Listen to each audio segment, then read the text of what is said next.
Hello students, welcome to my YouTube channel IC physics academy. तो आज हम discuss करने जा रहे हैं कक्षा 11th का 5वां चैप्टर, जिसका नाम है ऋजु रेखीय पथ पर गति। तो स्टार्ट करते हैं।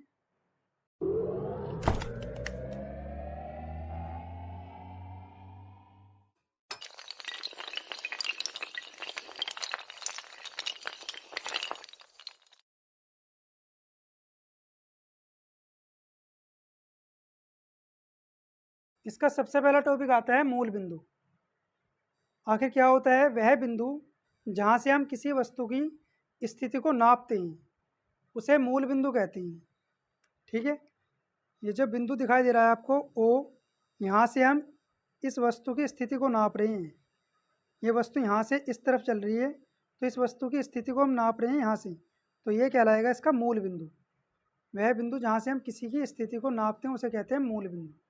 ठीक है, इसके बाद नेक्स्ट अगला टॉपिक आता है निर्देशांक अक्ष। आपने 10th क्लास में पढ़ा होगा एक्स एक्सिस और वाई एक्सिस, तो वो होते हैं आपके निर्देशांक अक्ष, लेकिन वास्तव में 3 होते हैं, एक्स वाई और जेड। इनकी परिभाषा आप इस प्रकार से दे सकते हो कि मूल बिंदु पर खींची गई 3 लंबवत दिशाओं को निर्देशांक अक्ष कहते हैं। जो मूल बिंदु था ये ओरिजिन, इस पर यदि हम क्या करें 3 लंबवत दिशाएं खींच देते हैं, एक्स वाई और जेड, तो ये पूरा निकाय, ये पूरा सिस्टम कहलाता है आपका फिर निर्देशांक अक्ष। मूल बिंदु ये है और इस पर 3 लंबवत दिशाएं खींची गई हैं, इन्हें कहेंगे हम निर्देशांक अक्ष। इसके बाद अगला टॉपिक आता है विराम की अवस्था। यदि किसी वस्तु की स्थिति समय के साथ परिवर्तित ना हो तो वस्तु विराम की अवस्था में होगी। उदाहरण के तौर पर जैसे मेज पर रखी किताब है, लैपटॉप है आदि। यदि कोई वस्तु समय के साथ अपना स्थान नहीं बदल रही तो वो कहलाएगी विराम की अवस्था में। जैसे ये किताबें रखी हुई हैं, बुक्स, तो ये अपनी जगह स्थिर रहेंगी जब तक कि हम इन्हें उठाएंगे नहीं। तो जब किसी वस्तु की स्थिति समय के साथ ना बदले तो वो कहलाती है विराम की अवस्था में। ठीक है,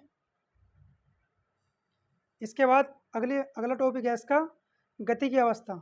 यदि किसी वस्तु की स्थिति समय के साथ परिवर्तित हो तो वस्तु गति की अवस्था में होगी। ठीक है, उदाहरण के तौर पर है जैसे ये दौड़ता हुआ व्यक्ति है, घड़ी है, ये बॉल है, पंखा है या पृथ्वी है हमारी, तो ये सब चीज़ें गतिशील हैं, गति की अवस्था में हैं। किस प्रकार से? ये व्यक्ति दौड़ रहा है तो इसकी जो स्थिति है वो समय के साथ साथ परिवर्तित होगी। ठीक है, घंटे की सुई भी समय के साथ साथ परिवर्तित होती है, और बॉल भी, जब आप बॉल खेलते हैं तो बॉल भी ज़मीन पर समय के साथ साथ लुढ़कती है, अपनी जगह बदलती है। पंखा भी जब घूमता है वो अपना स्थान बदलता है, और हमारी जो पृथ्वी है तो ये जब घूमती है ये भी अपना स्थान बदलती है। तो ये भी है कि ब्रह्मांड में प्रत्येक वस्तु कैसी है? गतिशील है, कोई भी विराम में नहीं है, रुकी भी नहीं है। क्यों? क्योंकि हमारा ब्रह्मांड, ये पृथ्वी के अंदर ही तो रहते हैं हम, तो हमारी पृथ्वी यदि घूम रही है तो पृथ्वी के साथ साथ हम भी घूम रहे हैं, हम भी गति की अवस्था में कहलाएंगे। तो प्रत्येक वह वस्तु जो समय के साथ अपना स्थान बदल रही हो, परिवर्तित हो रही हो, उसे कहेंगे हम गति की अवस्था में। इसके बाद आगे चलते हैं, अगला टॉपिक आता है दूरी। किसी वस्तु द्वारा तय की गई कुल रास्तों की लंबाई को दूरी कहते हैं। इसे हम कैपिटल डी से या एस से व्यक्त कर सकते हैं दूरी को।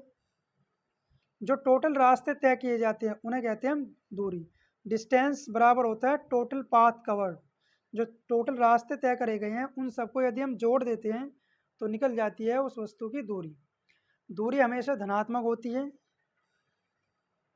तो इसका एक उदाहरण लेते हैं, जैसे कि ये त्रिभुज है एक ए बी सी, और हम ए से बी पर गए हैं पहले तो, और फिर बी से सी की ओर गए हैं, और सी से वापस आ गए फिर ए की ओर।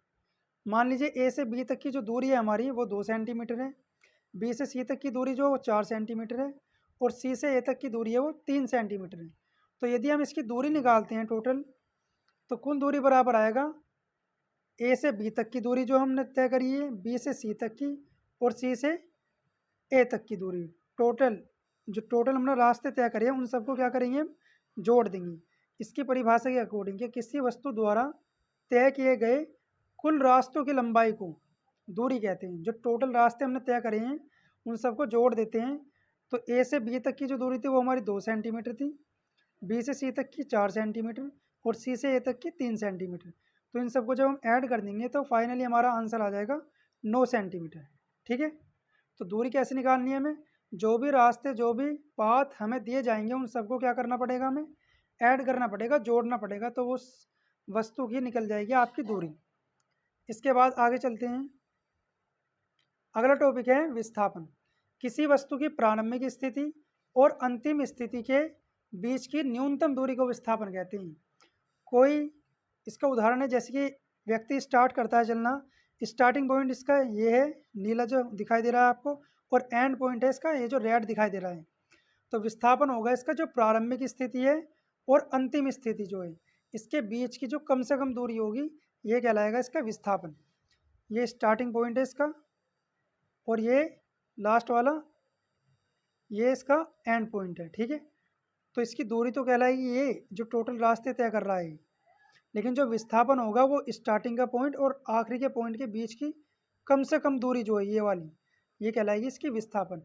प्रारंभिक स्थिति और अंतिम स्थिति के बीच की न्यूनतम दूरी जो कम से कम दूरी होती है उसे कहते हैं विस्थापन।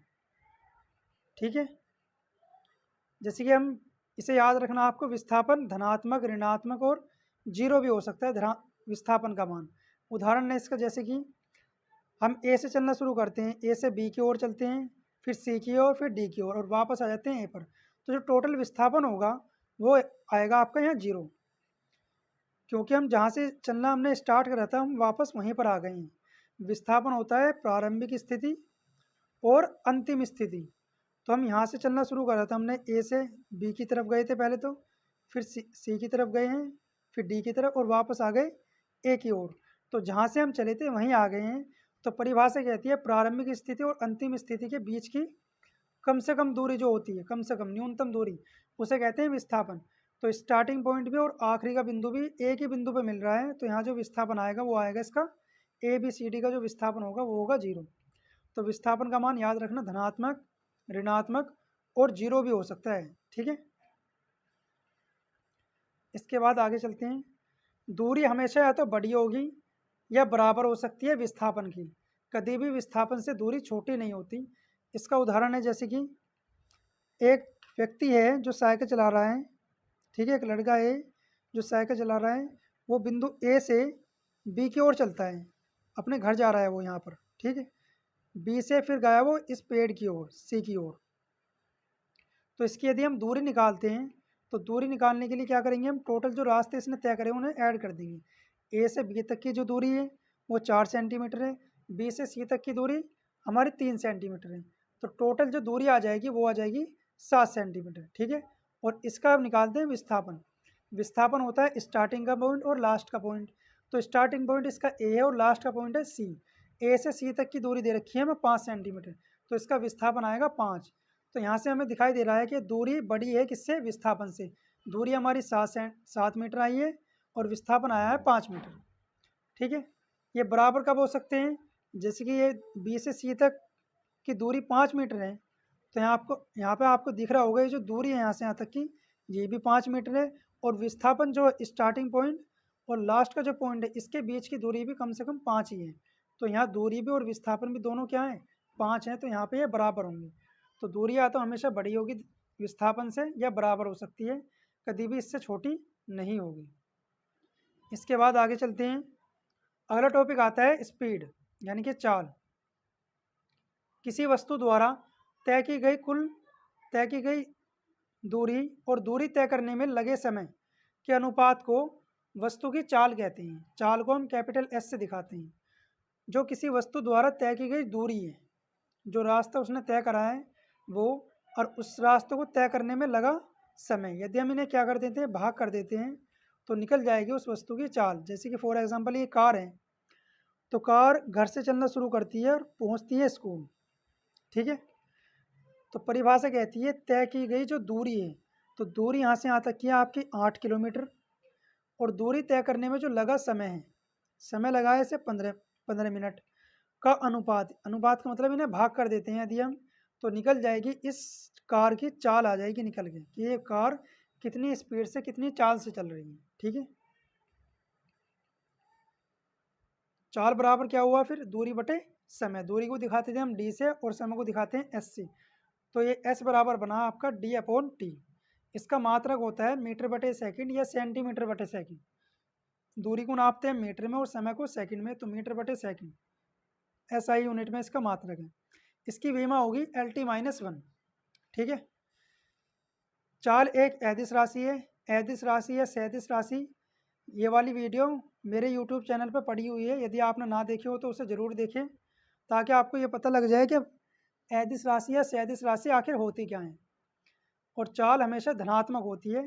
ठीक है, चाल चार प्रकार की होती है, एक समान चाल, असमान चाल, तीसरी है औसत चाल और चौथी है तत्कालिक या फिर तात्क्षणिक चाल। इन्हें हम वन बाय वन डिस्कस करते हैं। सबसे पहले बात करेंगे एक समान चाल की। यूनिफॉर्म स्पीड क्या होती है? जब कोई वस्तु एक समान समय में एक समान दूरी तय करती है तो वस्तु की चाल एक समान चाल कहलाती है। जब समान समय में एक समान दूरी तय करें, टाइम भी सेम हो और दूरी भी सेम हो। फॉर एग्जांपल जैसे कि मोटरसाइकिल है, इसने यहाँ से यहाँ तक की दूरी तय करी है 5 मीटर और टाइम लगाया इसे 1 सेकंड। फिर इसी तरीके से आगे भी 5 मीटर की दूरी तय करिए और यहाँ भी टाइम लगाया इसे 1 सेकंड। इसी तरीके से यहाँ और इसी तरीके से यहाँ। तो इसे दूरी भी सेम है यहाँ पर और टाइम भी क्या है, सेम है। तो इसकी जो चाल आएगी ना मोटरसाइकिल की, वो आएगी एक समान चाल, यूनिफॉर्म स्पीड होगी। ठीक है, वो आएगी 5 मीटर बटे सेकंड, जो हमने फॉर्मूला बताया था उसके अकॉर्डिंग। जैसे कि एक और उदाहरण है, ये कार है, कार जा रही है पेड़ की ओर। तो कार स्टार्टिंग पॉइंट से ये जो 10 मीटर की दूरी तय करती है, यहाँ से यहाँ तक की दूरी तय करती है। ठीक है, यहाँ से यहाँ तक की दूरी, यहाँ से यहाँ तक की दूरी तय करी है इसने 5 मीटर। यहाँ से यहाँ तक 5 मीटर आई, फिर यहाँ से यहाँ तक 5 मीटर है, फिर 5 मीटर है और फिर 5 मीटर है। और टाइम यहाँ से यहाँ तक का इसे 1 सेकंड लगा है, यहाँ से यहाँ तक भी 1 सेकंड है, यहाँ से यहाँ तक भी 1 सेकंड है और यहाँ से यहाँ तक का भी 1 सेकंड है। तो इस कार की चाल भी होगी आपकी एक समान चाल। ठीक है, जब समान समय में समान दूरी तय की जाए तो उस चाल को कहते हैं हम एक समान चाल। इसके बाद अगली आती है आपकी असमान चाल, नॉन यूनिफॉर्म स्पीड। इसकी परिभाषा होती है जब कोई वस्तु एक समान समय में भिन्न भिन्न दूरी तय करती है तो वस्तु की चाल एक समान चाल कहलाती है। जब वस्तु समान समय यानी कि टाइम तो एक सा होना चाहिए, लेकिन दूरी जो हो वो क्या हो जाए, अलग अलग हो जाए, भिन्न भिन्न हो जाए, तो उसकी चाल कहलाएगी आपकी एक समान चाल। ठीक है, फॉर एग्जांपल ये कार ओ से चलना शुरू करती है, ओ से ए पर गई, फिर बी पर और फिर सी पर। तो ओ से ए तक की जो दूरी है वो आपकी दे रखी है 1 मीटर और टाइम लगाया इसे 2 सेकंड का। और ए से बी तक की दूरी है ये 10 मीटर है और टाइम लगाया आपके 2 सेकंड ही। और बी से सी तक की दूरी है ये 15 मीटर और टाइम लगा है 2 सेकंड। तो यहाँ दिखाई दे रहा है आपको कि टाइम तो रहा है 2 सेकंड, समय तो है समान, लेकिन जो दूरी है वो अलग अलग है। यहाँ से यहाँ तक की 1 मीटर है, यहाँ से यहाँ तक की 10 मीटर और यहाँ से यहाँ तक की है आपकी 15 मीटर। तो इस तरह की चाल कहलाती है असमान चाल। जैसे कि ओ से ए तक की जो दूरी थी हमारी कितनी थी, वो 1 मीटर और टाइम था 2 सेकंड। तो इसे भाग करेंगे तो चाल आई है आपकी 0.5 मीटर बटे सेकंड। ए से बी तक की निकालिए, फिर आई है आपकी 4.5 मीटर बटे सेकंड। और बी से सी तक की निकालिए तो आई है 7.5 मीटर बटे सेकंड। तो ये हर एक पॉइंट पर अलग अलग आ रही है। तो यहाँ जो कार की चाल होगी वो होगी आपकी असमान चाल, नॉन यूनिफॉर्म स्पीड होगी। ठीक है, इसके बाद अगला टॉपिक आता है, अगली चाल है आपकी औसत चाल। एवरेज स्पीड क्या है? किसी वस्तु द्वारा तय की गई कुल दूरी और दूरी तय करने में लगे कुल समय के अनुपात को वस्तु की औसत चाल कहते हैं। जैसे कि एक कार है, इसके यदि हम औसत चाल निकालेंगे, कैसे निकालेंगे? तो औसत चाल का एक फॉर्मूला होता है, औसत चाल बराबर होता है कुल दूरी बटे कुल समय। जो कुल दूरी है वो आपकी 1 और जी 10 मीटर से फिर 25 मीटर। तो इन्हें टोटल को यदि आप जोड़ोगे, ए से ओ से ए तक की दूरी, ए से बी तक की और बी से सी तक की, तो ये आ गई आपकी 25 मीटर और टाइम लगा है टोटल आपका 6 सेकंड। तो यदि इन्हें हम भाग कर देते हैं तो आंसर आता है 4.16 मीटर। तो औसत चाल निकालते हैं, जो कुल दूरी तय की गई है वो लिखो और कुल समय, उन्हें डिवाइड कर दो, उन्हें भाग कर दो, तो निकल जाएगी आपकी औसत चाल। इसके बाद लास्ट चाल जो बचती है आपकी बचती है तत्कालिक या फिर तात्क्षणिक चाल। किसी वस्तु की किसी विशेष समय की चाल को वस्तु की तत्कालिक या फिर तात्क्षणिक चाल कहते हैं। कोई विशेष टाइम देगा वो आपको, उसकी चाल पूछेगा तो उस चाल को कहेंगे हम तत्कालिक या फिर तात्क्षणिक चाल। इसके बाद अगला टॉपिक आता है वेग, वेलोसिटी। इसकी परिभाषा सबसे पहले, किसी वस्तु द्वारा तय किया गया विस्थापन और विस्थापन में लगे समय के अनुपात को कहते हैं हम उस वस्तु का वेग। ठीक है, जो विस्थापन तय करेगा, तय किया जाएगा वस्तु द्वारा, और विस्थापन में जो समय लगेगा हम इन्हें करेंगे भाग, इनका अनुपात निकालेंगे तो उस वस्तु की आ जाएगी निकल के वेलोसिटी यानी कि वेग। वेग को याद रखना है, 20 दिखाते हैं हम। ठीक है, तो इसका फॉर्मूला बनेगा आपका वेग बराबर विस्थापन बटे समय। तो विस्थापन को दिखाते थे हम एस या एक्स से और समय को टी से। तो मात्रक बनेगा इसका फिर मीटर बटे सेकंड या सेंटीमीटर बटे सेकंड, और इसकी विमा होगी एल टी -1। वेग जैसे कि ये दिखाई दे रहा है, तो ये कार घर से स्कूल तक जा रही है, तो इसका जो विस्थापन होगा वो कैसे निकालेंगे, सॉरी वेग, विस्थापन सबसे पहले तो घर से स्कूल तक का जो विस्थापन है वो आपका 8 किलोमीटर, और टाइम जो लगा है वो है 15 मिनट। तो यदि हम इन्हें भाग कर देते हैं तो निकल जाएगा इस कार का वेग, कि कितने वेग से, कितनी वेलोसिटी से कार जा रही है। ठीक है, वेग का मान धनात्मक, ऋणात्मक और जीरो भी हो सकता है, क्योंकि वेग निर्भर करता है विस्थापन पर, और विस्थापन अभी अभी बताया गया था आपको कि विस्थापन का मान धनात्मक, ऋणात्मक और जीरो भी हो सकता है। तो इसलिए वेग का मान भी धनात्मक, ऋणात्मक और जीरो भी हो सकता है। इसके बाद वेग भी 4 प्रकार का होता है, जैसे चाल थी, एक समान वेग, असमान वेग, औसत वेग और तत्कालिक या फिर तात्क्षणिक वेग। तो हम सबसे पहले बात करेंगे एक समान वेग की। एक समान वेग होता है जब कोई वस्तु एक समान समय में एक समान विस्थापन तय करती है, तो वस्तु का वेग कहलाता है आपका एक समान वेग। ठीक है, यहाँ से यहाँ तक का टाइम भी सेम है, 1 सेकंड है, और विस्थापन आपका 5 मीटर है। यहाँ से यहाँ तक भी 1 सेकंड टाइम है और विस्थापन आपका 5 मीटर है। तो ये समान समय में समान विस्थापन तय कर रही है मोटरसाइकिल, तो इसका जो वेग आएगा वो आएगा एक समान वेग। जब समान समय में समान विस्थापन तय करें तो वो एक, उस वाले वेग को कहते हैं हम एक समान वेग। ठीक है, इसके बाद बात करते हैं हम असमान वेग की। इसकी परिभाषा है आपकी, जब कोई वस्तु एक समान समय में भिन्न भिन्न विस्थापन तय करती है तो वस्तु का वेग असमान वेग कहलाता है।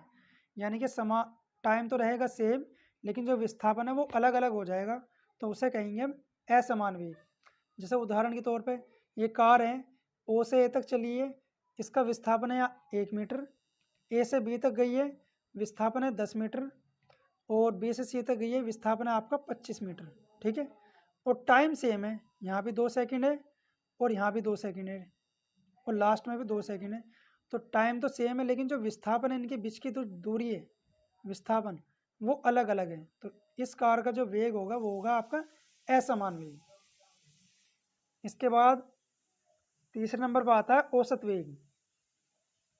औसत वेग की परिभाषा होती है, किसी वस्तु द्वारा तय किया गया कुल विस्थापन और विस्थापन में लगे कुल समय के अनुपात को वस्तु का औसत वेग कहते हैं।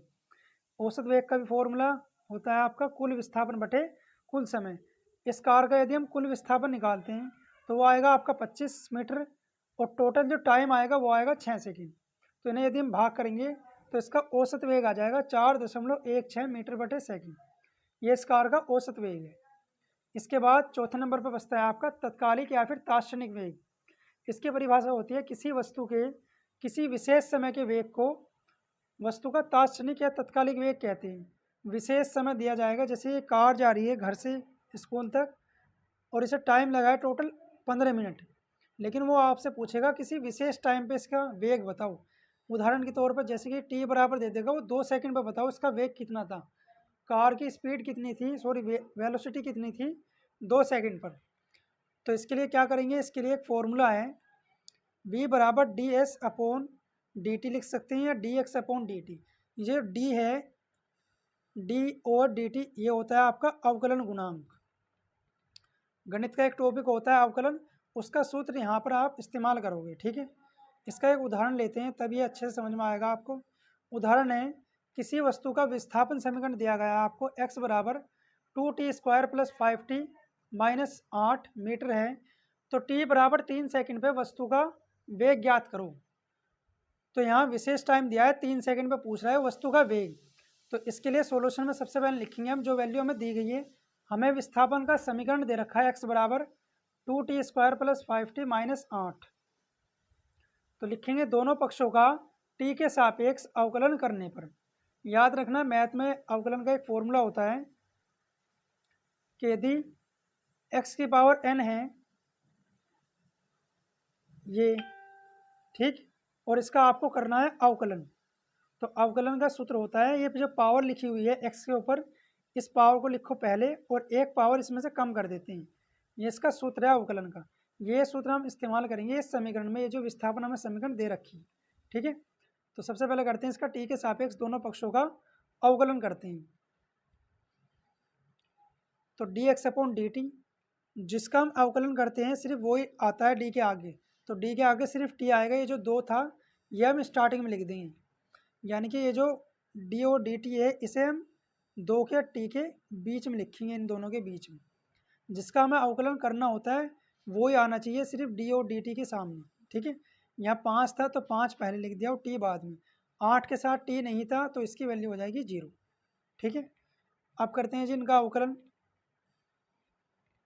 जहाँ dx अपॉन dt क्या आपका तात्क्षणिक वेग है या तत्कालिक वेग कह सकते हो आप, तो इसकी जगह तो लिख सकते हैं हम v, और ये जो पावर थी 2t के ऊपर ये आ जाएगी पहले, क्योंकि इसका फॉर्मूला बताया ना, जो पावर होती है वो आ जाती है अवकलन करते वक्त शुरू में स्टार्टिंग में। तो t के ऊपर जो तो लिखा हुआ था ये 2 आ जाएगा स्टार्टिंग में यहाँ, ठीक है। और t के ऊपर यहाँ 1 था, तो 1 की 5 में गुना करेंगे तो ये 5 ही बचेगा, और एक पावर जब कम हो जाएगी तो ये खत्म हो जाएगी t। तो ये 2 की 2 में मल्टीप्लाई करेंगे तो ये आ जाएगा 4 और प्लस में बचेगा 5। तो ये आगे इसकी वेलोसिटी यानी कि वेग। हमसे पूछा जा रहा था कि वेग बताओ 3 सेकंड पर, तो 3 सेकंड पे इसका वेग आएगा आपका कितना, t की जगह हम रख देंगे अब 3। तो t का मान जब 3 रखेंगे तो 4 की 3 में गुना करेंगे तो 4 × 12, 12 को आप ऐड करोगे 5 में, तो 12 5 आ जाएंगे आपके 17। तो लास्ट में आपकी वेलोसिटी बचेगी 17 मीटर बटे सेकेंड। तो जो आपको इक्वेशन दी गई थी ये x बराबर 2t² + 5t - 8, ये विस्थापन समीकरण था, और t बराबर 3 सेकंड पर इस वस्तु का जो वेग था ना वो ये था 17 मीटर बटे सेकेंड। इस तरीके से आपको करना है। इसमें मेन जो है वो आपको ये फॉर्मूला याद रखना है अच्छे से, इसकी सहायता से आप अवकलन के फॉर्मूले कर पाओगे, ठीक है। आज के लिए बस इतना ही रखते हैं, मिलते हैं अगली वीडियो में एक नए टॉपिक के साथ। तब तक के लिए हमारे चैनल को लाइक शेयर सब्सक्राइब करना ना भूलें। Take care, bye bye.